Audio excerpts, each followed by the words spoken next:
India दुनिया का सबसे बड़ा लोकतंत्र। लेकिन यहाँ पर एक समस्या है, हम परमानेंट कैंपेन मोड में रहते हैं। औसतन हर साल 5-7 राज्यों में चुनाव रहते हैं, कभी बिहार, कभी बंगाल, कभी कर्नाटक। सरकार का कहना है कि बार बार चुनाव होने से देश का विकास रुक जाता है, लेकिन वह चाहते हैं कि हजारों करोड़ों रुपए का बचत हो, इसीलिए वो लाना चाहते हैं वन नेशन वन इलेक्शन। लेकिन सुनने में यह सपना जैसा लगता है, 5 साल में सिर्फ एक बार चुनाव फिर छुट्टी। लेकिन विपक्ष और संविधान विशेषज्ञों के लिए यह एक दुस्वप्न बन के रह गया है। तो सवाल यह है, क्या सच में पैसा बचेगा? क्या यह रिलीजियस पार्टी के लिए मौत की घंटी है? और सबसे बड़ा सवाल, अगर 2 साल में सरकार गिर गई तो क्या होगा? पूरे देश में फिर से चुनाव होगा? आज इस वीडियो में वन नेशन वन इलेक्शन का पूरा सच डिकोड करेंगे, बिना किसी शोर शराबे के, सिर्फ डेटा और लॉजिक के साथ।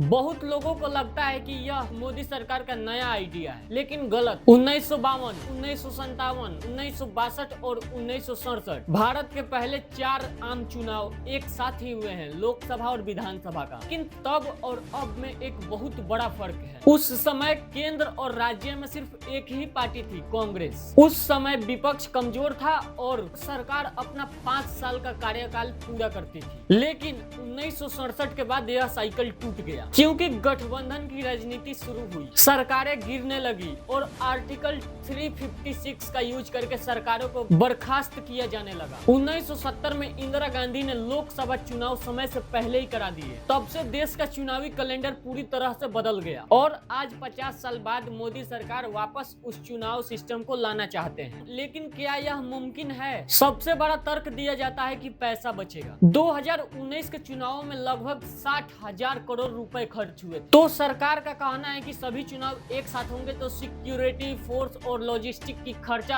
आधा हो जाएगा। लेकिन रुकिए, यहाँ एक हिडन कॉस्ट है जिसके बारे में कोई बात नहीं कर रहा है। चुनाव आयोग ने खुद कानून मंत्रालय को कहा है, अगर सभी चुनाव एक साथ होंगे तो उन्हें 10,000 करोड़ रुपए का नया ईवीएम मशीन खरीदना पड़ेगा। क्योंकि आज जो चुनाव यूपी में होता है और यूपी का चुनाव खत्म होने के बाद वह ईवीएम गुजरात में इलेक्शन के लिए भेज दिया जाता है। लेकिन अगर चुनाव पूरा देश का एक साथ हो तो हर बूथ पर 2-2 ईवीएम मशीन चाहिए, एक सांसद के लिए और एक विधायक के लिए। और सबसे बड़ी बात, ईवीएम मशीन का लाइफ मात्र 15 साल होता है। और वन नेशन वन इलेक्शन लागू हुआ तो ये मशीनें 15 साल में सिर्फ 3 बार ही यूज हो पाएंगी और बाकी समय गोदामों में धूल खाएंगे। तो सच क्या है? उतना बचत होगा जितना दावा किया जा रहा है। अर्थशास्त्री मनटेक सिंह अहलुवालिया का मानना है कि चुनाव का खर्चा देश के जीडीपी का एक मात्र छोटा सा हिस्सा है, जिसे लोकतंत्र का कीमत मानकर स्वीकार करना चाहिए। अब आते हैं सबसे खतरनाक पहलू पर, वन नेशन वन इलेक्शन क्या क्षेत्रीय दलों को समाप्त कर देगा? आईडीएफसी इंस्टीट्यूट ने एक चौंकाने वाली स्टडी की। डेटा कहता है कि अगर लोकसभा और विधानसभा का चुनाव एक साथ हो तो 77% चांस है कि वोटर सेम पार्टी को ही वोट देगा। इसे कहते हैं कोट